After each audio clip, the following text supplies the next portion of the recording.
Transfers within Moorr refer to internal transfers within your household.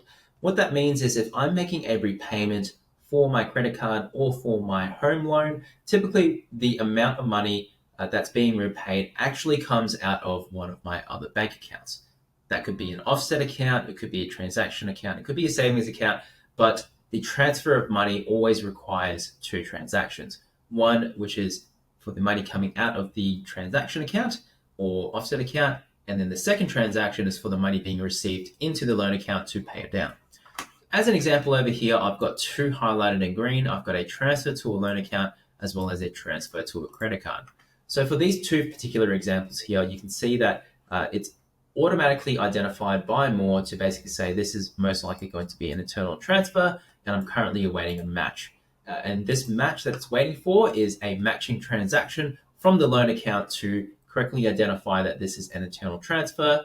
And the reason that we do this is to ensure that internal transfers don't affect your overall money in and money out cash flow situation within the actual platform, and your insights aren't adversely affected by these internal transfers.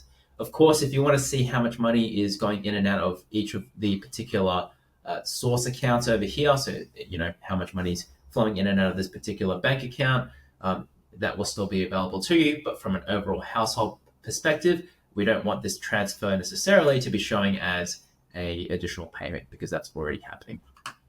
So let's take this particular example. How do we go ahead and match this internal transfer? What you can see is it's actually requiring a loan account transaction to take place. So if I go ahead and loan in that specific loan account, I can basically have the system automatically pick up that it is a matching transfer.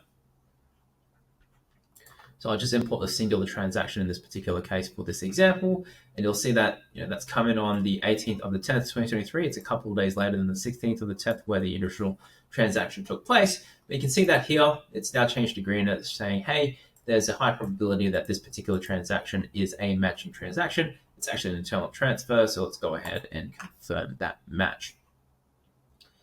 Perfect. Now let's say, for example, I have a transaction that has not been correctly picked up as an actual internal transfer. What I can do is I can also specify via the allocate feature that this particular transaction is a internal transfer. So in this particular example here, I'm going to upload a number of transactions, and what you'll find is, yes, some that have already been skipped. So this is the one that I'm looking for over here, payment by authority to Westpac Bank Corporate Direct. This one I know for a fact is a transfer, but you can see that it's actually not coming through correctly as an internal transfer. So what I can do from here is I can basically either do two things. I can go here and say this is an internal transfer, select from matching transactions. By hitting the save awaiting match, it'll put it into a waiting state where it's awaiting a separate transaction to be ingested. The other thing I can do is I can go down to the automation manager. If I scroll down to the very bottom, I can find a rule called the internal transfer classification. I can also use the handy search feature to find this. Now what this is, if you have a look over here, this is basically a system rule that automatically detects when there are possible matching transactions based on certain keywords and other criteria. So specifically, we've provided these keywords to begin with, but if I know for a fact that this Westpac Bank Direct is always going to be a internal transfer, you can see I've copied that particularly out of the transaction description. I can add this as a term to basically say every single time this description comes up, I want you to identify the transaction as an internal transfer. So you can see now that that's taken place. This transaction is now coming through as an internal transfer awaiting match, and I can complete that particular transaction by loading in the other side of the transaction, which is a $100 repayment to a credit card.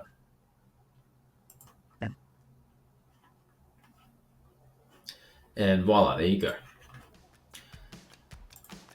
So there you have it. That is the internal transfer functionality within the platform.